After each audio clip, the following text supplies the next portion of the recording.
नमस्ते।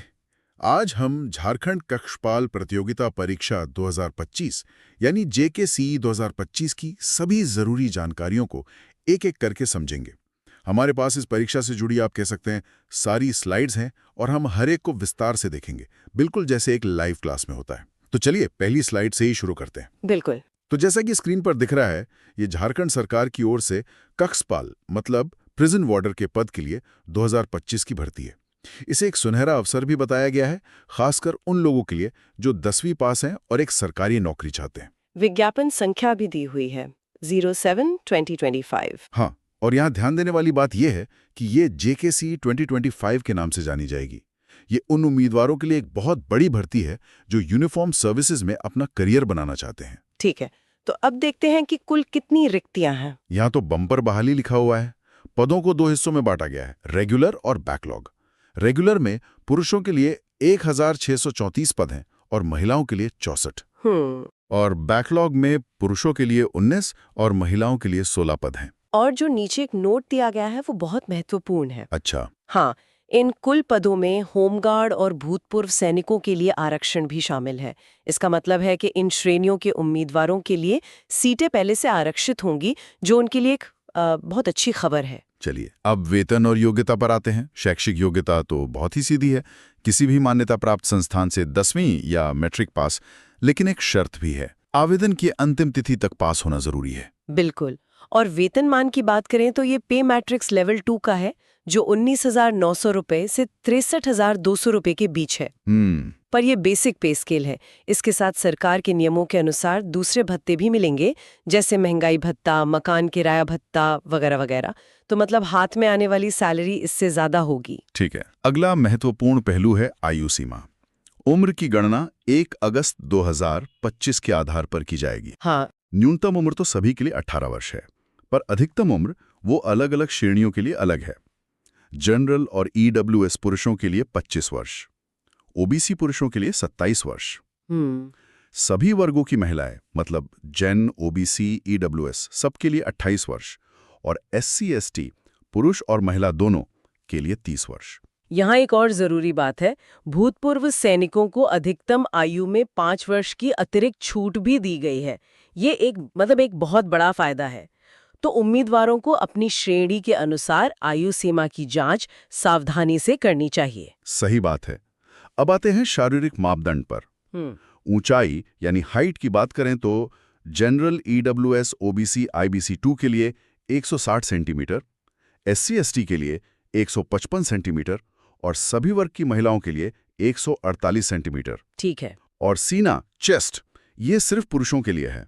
General, EWS, OBC, IBC 2 के लिए न्यूनतम 81 सेंटीमीटर और एससी एसटी के लिए न्यूनतम 79 सेंटीमीटर। इसमें जो सबसे दिलचस्प बात है वो नीचे लिखी है। हाँ। सीना फुलाने की कोई अनिवार्यता नहीं है। अरे वाह। आमतौर पर ऐसी भर्तियों में 5 सेंटीमीटर का फुलाव मांगा जाता है, लेकिन यहाँ ऐसा नहीं है। ये एक छोटी लेकिन बहुत ही महत्वपूर्ण जानकारी है। बिल्कुल, ये तो कई लोगों के लिए गेम चेंजर हो सकता है। ठीक है, अब सबसे जरूरी हिस्से पर आते हैं, चयन प्रक्रिया। ये 3 चरणों में होगी। स्टेप 1 शारीरिक दक्षता परीक्षण यानी फिजिकल एफिशिएंसी टेस्ट, स्टेप 2 लिखित परीक्षा और स्टेप 3 चिकित्सीय जांच यानी मेडिकल टेस्ट। बिल्कुल। यहाँ ये समझना बहुत जरूरी है कि हर चरण का अपना महत्व है। पहला चरण यानी फिजिकल टेस्ट वो सिर्फ क्वालिफाइंग है। अच्छा, क्वालिफाइंग? हाँ, मतलब आपको इसे सिर्फ पास करना है, इसके नंबर मेरिट में नहीं जुड़ेंगे। असली खेल है दूसरा चरण, लिखित परीक्षा। मेरिट लिस्ट पूरी तरह इसी के आधार पर बनेगी। और तीसरा चरण तो फाइनल फिटनेस चेक है। तो पहले चरण में क्या होगा? दौड़ है? हाँ, दौड़।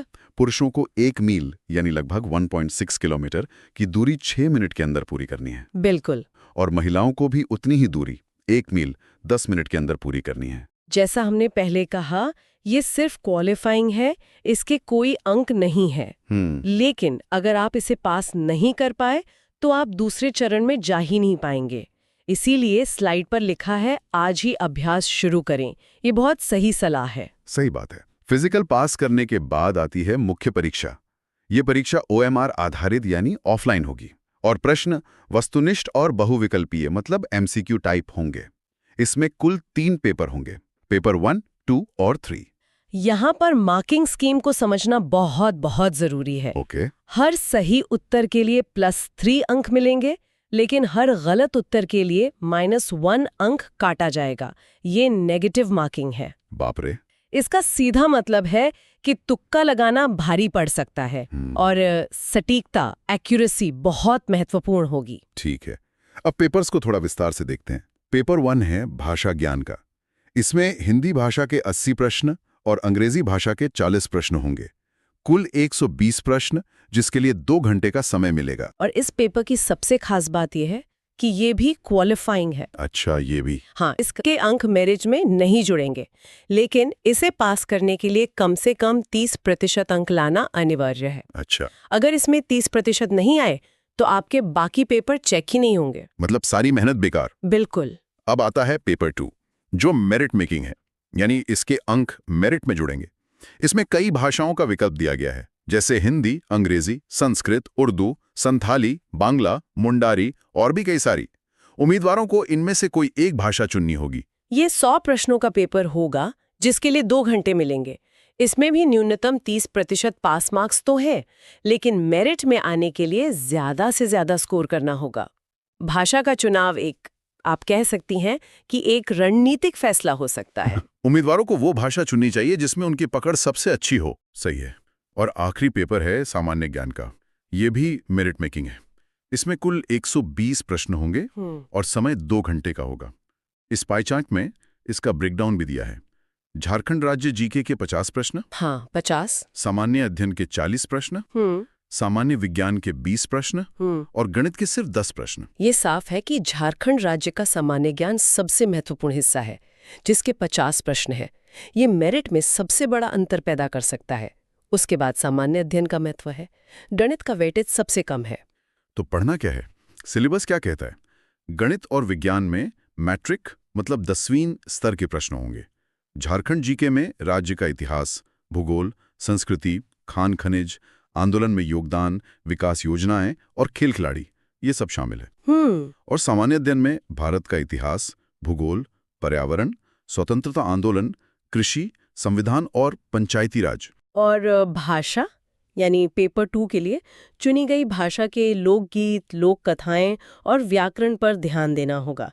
सिलेबस का ये जो स्पष्ट विभाजन है, ये तैयारी को सही दिशा देने में बहुत मदद करता है। अच्छा, लिखित परीक्षा में पास होने वालों को मेडिकल टेस्ट के लिए बुलाया जाएगा। यहाँ कुछ मेजर डिस्क्वालीफायर्स बताए गए हैं जिनसे बचना जरूरी है, जैसे मुड़ा घुटना, फ्लैट फुट, कलब ब्लाइंडनेस, धनु पैर और रतौंधी। ये ध्यान रखना बहुत जरूरी है कि मेडिकल बोर्ड का फैसला अंतिम होगा। इसलिए आवेदन करने से पहले उम्मीदवार चाहें तो एक बार प्री मेडिकल जांच करवा सकते हैं, ताकि बाद में कोई समस्या ना हो। ये बहुत अच्छी सलाह है। अब कुछ जरूरी तारीखें और फीस देख लेते हैं। आवेदन शुरू होंगे 7 नवंबर 2025 से और अंतिम तिथि है 8 दिसंबर 2025। ठीक है। शुल्क भुगतान और फोटो हस्ताक्षर की अंतिम तिथि है 10 दिसंबर 2025 और फॉर्म में सुधार के लिए 11 से 13 दिसंबर 2025 तक का समय मिलेगा। परीक्षा शुल्क जन ओबीसी के लिए 100 रुपये है और झारखंड के SC/ST के लिए सिर्फ 50 रुपये है। तारीखों को कहीं नोट कर लेना चाहिए। आखिरी समय का इंतजार करना ठीक नहीं होता। सही बात है। आखिरी स्लाइड में तैयारी के लिए कुछ मुख्य बातें बताई गई हैं। पहली, जाति और आवासीय प्रमाण पत्र तैयार रखें। दूसरी, दौड़ना शुरू करें। और तीसरी, सिलेबस के अनुसार पढ़ें। ये तीनों ही बहुत व्यवहारिक सलाह हैं। डॉक्यूमेंट्स पहले से तैयार होने चाहिए। फिजिकल की तैयारी लिखित परीक्षा के साथ साथ चलनी चाहिए और पढ़ाई हमेशा सिलेबस के दायरे में रहकर ही करनी चाहिए। आधिकारिक जानकारी के लिए वेबसाइट www.jssc.jharkhand.gov.in दी गई है। तो ये थी झारखंड कक्षपाल परीक्षा 2025 की पूरी जानकारी, स्लाइड दर स्लाइड। हमने देखा कि ये एक 3 चरणीय प्रक्रिया है, जिसमें फिजिकल फिटनेस, लिखित परीक्षा का ज्ञान और मेडिकल फिटनेस तीनों ही महत्वपूर्ण हैं। बिल्कुल। इसमें मुख्य टेकअवेज यही है कि फिजिकल टेस्ट सिर्फ क्वालिफाइंग है, लेकिन अनिवार्य है, और मेरिट पूरी तरह से पेपर 2 और पेपर 3 पर निर्भर करेगी, जिसमें झारखंड जीके का बहुत बड़ा रोल है। तो अब एक अंतिम विचार। ये परीक्षा सिर्फ शारीरिक और अकादमिक क्षमता की जांच नहीं है। सही कहा। उम्मीदवारों को इस पर भी विचार करना चाहिए कि एक कक्षपाल की भूमिका की सामाजिक जिम्मेदारियां क्या होती हैं। ये केवल एक नौकरी नहीं है, बल्कि अनुशासन, मानसिक दृढ़ता और सुधार की भावना की भी मांग करती है। इस भूमिका के लिए सही मानसिकता के साथ तैयारी करना ही सफलता की कुंजी हो सकता है। नमस्ते।